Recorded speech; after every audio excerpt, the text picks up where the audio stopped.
La Bible en un an, la 131e journée, le premier livre de Samuel, chapitre 12, verset 1 au chapitre 13, verset 23, le livre des psaumes, chapitre 108, verset 1 à 14, le livre des proverbes, chapitre 14, versets 20 et 21, l'évangile de Luc, chapitre 13, versets 1 à 21.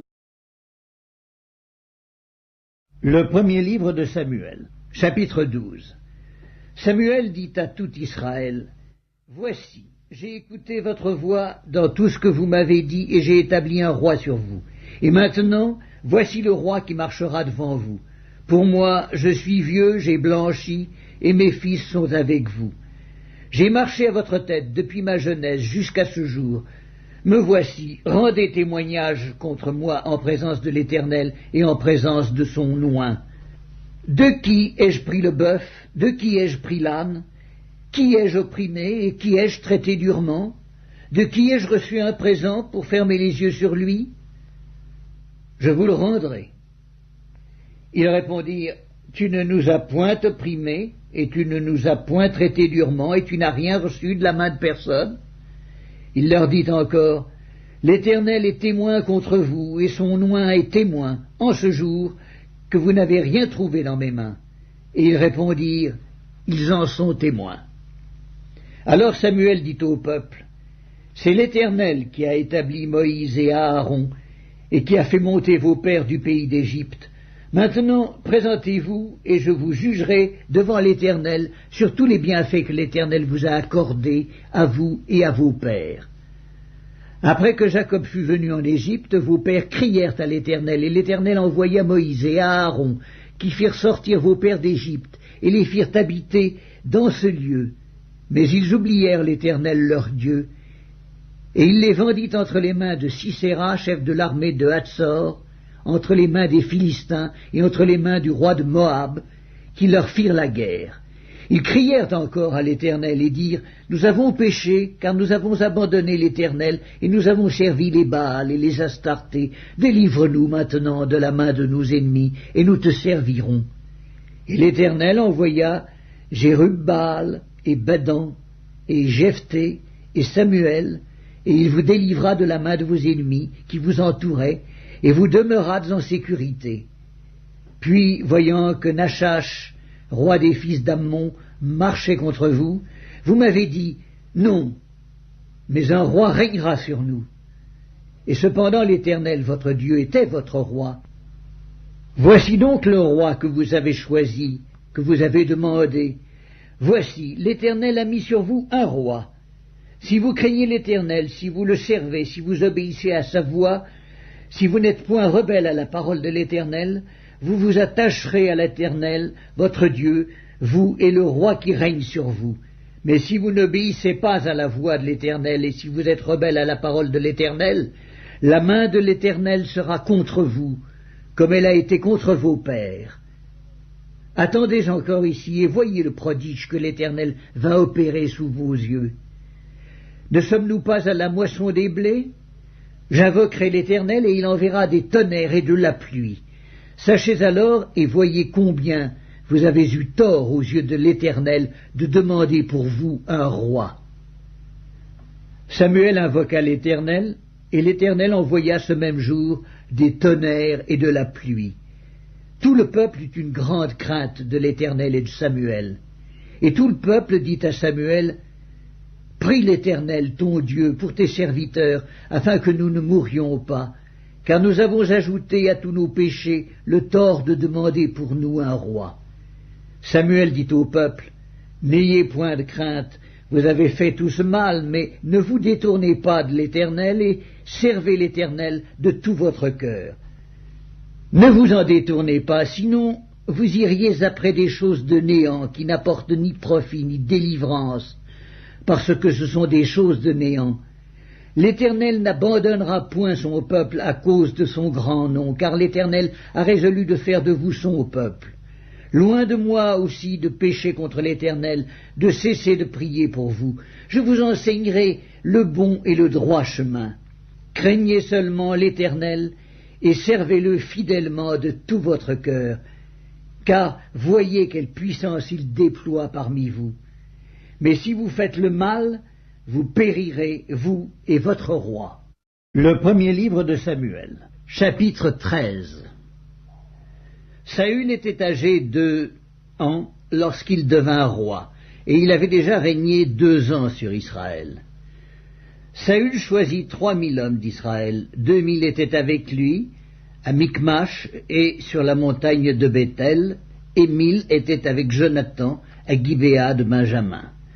Il renvoya le reste du peuple, chacun à sa tente. Jonathan battit le poste des Philistins qui était à Géba, et les Philistins la prirent. Saül fit sonner de la trompette dans tout le pays, en disant « Que les Hébreux écoutent !»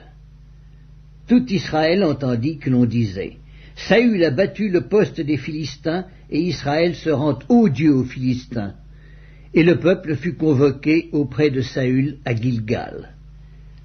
Les Philistins s'assemblèrent pour combattre Israël. Ils avaient 1000 chars et 6000 cavaliers, et ce peuple était innombrable comme le sable qui est sur le bord de la mer. Ils vinrent camper à Michmash, à l'orient de Beth-Aven. Les hommes d'Israël se virent à l'extrémité, car ils étaient serrés de près, et ils se cachèrent dans les cavernes, dans les buissons, dans les rochers, dans les tours et dans les citernes. Il y eut aussi des Hébreux qui passèrent le Jourdain pour aller au pays de Gad et de Galaad. Saül était encore à Gilgal, et tout le peuple qui se trouvait auprès de lui tremblait. Il attendit 7 jours, selon le terme fixé par Samuel. Mais Samuel n'arrivait pas à Gilgal, et le peuple se dispersait loin de Saül. Alors Saül dit « Amenez-moi l'holocauste et les sacrifices d'action de grâce. » Et il offrit l'holocauste. Et comme il achevait d'offrir l'holocauste, voici, Samuel arriva, et Saül sortit au-devant de lui pour le saluer. Samuel dit « Qu'as-tu fait » Saül répondit « Lorsque j'ai vu que le peuple se dispersait loin de moi, que tu n'arrivais pas au terme fixé, et que les Philistins étaient assemblés à Michmash, je me suis dit « Les Philistins vont descendre contre moi à Gilgal, et je n'ai pas imploré l'Éternel. C'est alors que je me suis fait violence, et que j'ai offert l'holocauste. » Samuel dit à Saül, « Tu as agi en insensé, tu n'as pas observé le commandement que l'Éternel, ton Dieu, t'avait donné. L'Éternel aurait affermi pour toujours ton règne sur Israël, et maintenant ton règne ne durera point. L'Éternel s'est choisi un homme selon son cœur, et l'Éternel l'a destiné à être le chef de son peuple, parce que tu n'as pas observé ce que l'Éternel t'avait commandé. » Puis Samuel se leva et monta de Gilgal à Gibéa de Benjamin. Saül fit la revue du peuple qui se trouvait avec lui. Il y avait environ 600 hommes. Saül, son fils Jonathan et le peuple qui se trouvait avec eux avaient pris position à Géba de Benjamin, et les Philistins campaient à Michmash. Il sortit du camp des Philistins 3 corps pour ravager. L'un prit le chemin d'Ophra, vers le pays de Shual, l'autre prit le chemin de Beth-Horon, et le 3e prit le chemin de la frontière qui regarde la vallée de Tséboïm, du côté du désert. On ne trouvait point de forgerons dans tout le pays d'Israël, car les Philistins avaient dit « Empêchons les Hébreux de fabriquer des épées ou des lances. » Et chaque homme en Israël descendait chez les Philistins pour aiguiser son soc, son hoyau, sa hache et sa bêche, quand le tranchant des bêches, des hoyaux, des tridents et des haches était émoussé, et pour redresser les aiguillons. Il arriva qu'au jour du combat, il ne se trouvait ni épée ni lance entre les mains de tout le peuple, qui était avec Saül et Jonathan. Il ne s'en trouvait qu'auprès de Saül et de Jonathan son fils. Psaume 108, Cantique, psaume de David. Mon cœur est affermi, ô Dieu. Je chanterai, je ferai retentir mes instruments, c'est ma gloire. Réveillez-vous, mon luth et ma harpe, je réveillerai l'aurore. Je te louerai parmi les peuples, Éternel, je te chanterai parmi les nations, car ta bonté s'élève au-dessus des cieux et ta fidélité jusqu'aux nues. Élève-toi sur les cieux, ô Dieu, et que ta gloire soit sur toute la terre, afin que tes bien-aimés soient délivrés. Sauve par ta droite et exauce-nous. Dieu a dit dans sa sainteté, je triompherai, je partagerai Sichem, je mesurerai la vallée de Sukkot. À moi Galaad, à moi Manassé, Éphraïm est le rempart de ma tête, et Juda mon sceptre. Moab est le bassin où je me lave. Je jette mon soulier sur Édom, je pousse des cris de joie sur le pays des Philistins. Qui me mènera dans la ville forte? Qui me conduit à Édom? N'est-ce pas toi, ô Dieu, qui nous a repoussés et qui ne sortait plus, ô Dieu, avec nos armées? Donne-nous du secours contre la détresse. Le secours de l'homme n'est que vanité. Avec Dieu, nous ferons des exploits, il écrasera nos ennemis. Livre des Proverbes, chapitre 14. Le pauvre est odieux, même à son ami, mais les amis du riche sont nombreux. Celui qui méprise son prochain commet un péché, mais heureux celui qui a pitié des misérables. Évangile de Luc, chapitre 13. En ce même temps, quelques personnes qui se trouvaient là racontaient à Jésus ce qui était arrivé à des Galiléens, dont Pilate avait mêlé le sang avec celui de leur sacrifice. Il leur répondit, « Croyez-vous que ces Galiléens fussent de plus grands pécheurs que tous les autres Galiléens, parce qu'ils ont souffert de la sorte ? Non, je vous le dis, mais si vous ne vous repentez, vous périrez tous également.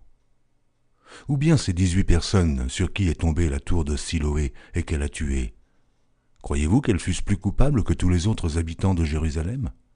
Non, je vous le dis. Mais si vous ne vous repentez, vous périrez tous également. » Il dit aussi cette parabole. Un homme avait un figuier planté dans sa vigne. Il vint pour y chercher du fruit, et il n'en trouva point. Alors il dit au vigneron, « Voilà 3 ans que je viens chercher du fruit à ce figuier, et je n'en trouve point. Coupe-le. Pourquoi occupe-t-il la terre inutilement ?» Le vigneron lui répondit, « Seigneur, laisse-le encore cette année. Je creuserai tout autour et j'y mettrai du fumier.